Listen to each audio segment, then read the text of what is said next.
All right, guys. Tremendous week of practice. Thought our guys were really focused in on the task at hand and get better.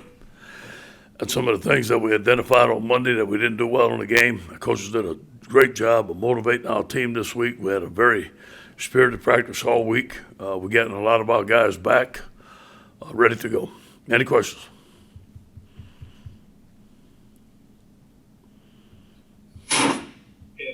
Alexander for the Advocate. I guess just status on some of those guys like Austin Deculus, any of the ones who you're missing in the game you expect to get back this Yeah. week?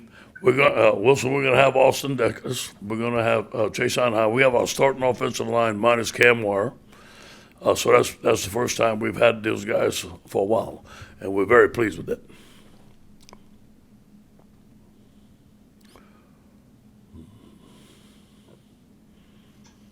Hey, Coach. This is Glenn West with LSU Country. I guess just kind of talk about the Central Michigan run game. I know we talked about it a little bit this week. Yeah. Those guys had a pretty prolific first two games Yes. in their running attack. Just what are some of the things you guys have identified that you need to kind of slow down in that rushing attack? Number one, different formations, a lot of motions and shifts. That was gave us problems in the first game. We have to make sure that we have that solidified. We have to know one gap defense. The motions and shifts cause maybe some confusion in what gap you may have. We got to make sure that we covered that. We worked very hard this week on doing that. And then when we do have the gap, we got to make a tackle and knock them back. These guys have made the running backs. Lou Nichols have made most guys miss the first tackle. His yards after contact are phenomenal. The offensive line does a good job. It's a zone, a gap scheme, and formation. So we're going to get it all. We know we're going to get everything that we've seen that hurt us. We prepared for it.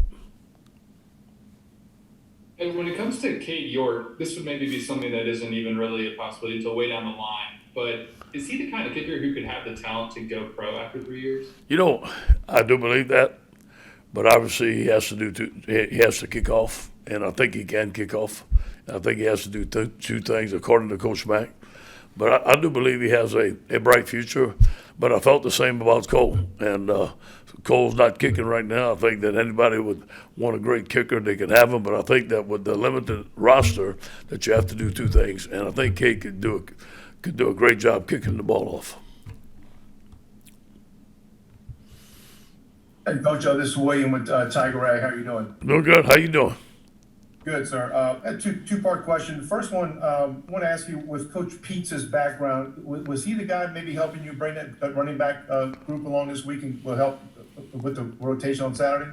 Oh, no question. Coach Peace has done a great job of coaching running backs. He's helped us with the running backs. We were able to have an analyst move into a full-time spot because Kevin was out because of an emergency. And George Munoz, who's an experienced coach, has been an offensive coordinator, has helped us in that area. Second part, and I'm not trying to compare the two coaches, but the background of Coach McElwain as an offensive guy, any similarities with Coach Kelly's offense at all, or in terms of a lot of stuff to prepare for and shifts and motions and things? Very similar. Very similar. And I know he's going to see that stuff on film, and he's going to see if we fix it.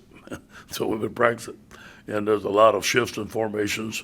He's an experienced coach. He knows how to get in difficult formations that will make you maybe get out of your gap and make explosive plays available. We need to be very sound in what we're doing. Coach, appreciate your time here this afternoon. How do you feel like the week of practice has gone for your team? Steve, I think our coaches have done a tremendous job of motivating our team. I've seen more guys in the office studying on their own. We've had some spirited practices. Most of the practices have been inside because of the weather. I think that might have helped us because we wasn't in the heat out there. But our guys are really working hard at the task at hand. They know the things that we have to fix. They feel a sense of urgency, so do I, about us getting better in a hurry. And there's some things that I think we're going to fix this week. We'll always have to fix some stuff, but I think this week you'll see a big improvement. Yeah, hey, Coach. Just one more from me. I mean, what's, I guess, the status of Armani Goodwin? Do you expect him to play? Yeah. And then also, I just wanted to ask just about kind of a number of guys that you would like to see get out there and get some more reps. Yeah. Obviously, before SEC play and really kind of prove that they can be relied on in conference play? Anybody that stands out? Well, Marty Gilman's not going to play this week. Hopefully, he's going to play at Mississippi State. Now, Dwight McLaughlin is almost back. He's questionable for this game. Maybe he can play. It'd be nice to see him play, get some reps. Xavier Hill has to get better. He's going to play at tackle. He's going to get a lot of reps. I want to see Corey Connor get more reps. I think he's going to be an outstanding back. But we got to go guns blazing. We're going with our first team to win the football game, and that's our mindset. Hey, Coach, Matthew Bruni here from 24/7. When you look at Central Michigan's defense, especially in the secondary, what do you see from them stylistically, whether it's man zone, press, bail, just how they? A lot of cover four, a lot of press, good four-man rush. They're in the right spot at the right time. They're not giving up many explosive plays, only 17 points per game. I think they're doing a very good job of playing sound defense. I do expect that they're going to see some things on film that have hurt us, especially blitz-wise against some formations, and we're probably going to see them again. They have a great defensive coordinator. I talked to someone about him today, and I know that he's going to look at the tape and he's going to make sure that we fix it. And there's some things that's going to be challenging, and I think they're going to show us some things that are challenging. We better be ready for it.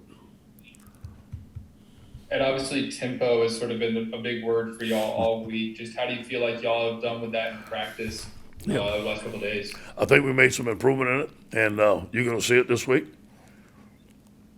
You're going to see it at opportune times. It's going to be part of our package, and we're going to use it more. And that is just not for this week, but as we grow in it, we're going to do it more. So you're going to see it some this week, and I think we're going to be ready for it. I don't know what part of the game you're going to see it, and then we're going to expound on it as the season goes on.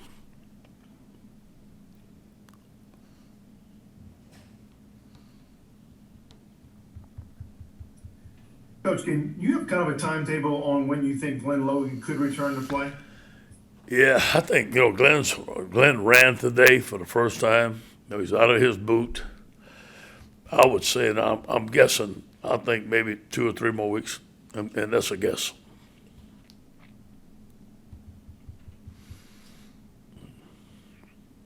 Sorry, I just had one more. We saw Miles throwing before the game yesterday or last week, and it's just light throws and stuff like that. But I mean, are you guys still thinking, October, November kind of a game plan for him to start wrapping things up? I haven't talked to Bo about it. I haven't talked to Miles about it. We're thinking, I think right now, open date before Alabama, maybe. That would probably be around the time we should get him back.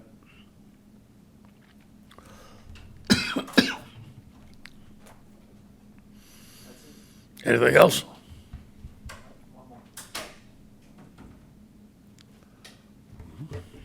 Yeah, Coach, I wanted to ask you one other thing. You're defensively about kind of Central Michigan's quarterback and the challenge he presents. A big, strong kid who can throw it around a little bit. Well, we can't get him a lot of time to throw. He's very accurate, very smart. Got some great receivers. They run challenging routes.